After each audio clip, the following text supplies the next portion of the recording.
Be sure to read and follow the safety guidelines to protect your computer from potential damage and ensure your personal safety. For more information about safety guidelines, see the owner's manual at dell.com/support. Before you begin, turn off the computer and disconnect all the attached peripherals. To remove the hard drive bay 1, loosen the screw on the side cover of the device. Pull the release latch to release the cover.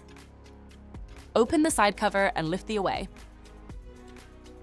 Pry the retention tabs to release the front bezel. Slightly pull the front bezel and gently rotate it to release. Remove the front bezel. Identify the 3.5-inch hard drive. Disconnect the data and power cables. Press the securing tabs to release the hard drive assembly.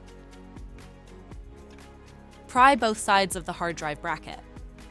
Lift and remove the hard drive off the bracket. To reinstall the hard drive bay 1, place the hard drive into the hard drive bracket. Snap the hard drive into the bracket.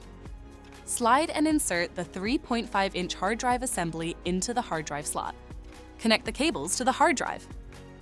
Position the front bezel to align the tabs on the bezel. Press the bezel until the tabs clicks into place. Align the tabs on the side cover. Press the side cover towards. The release latch automatically locks.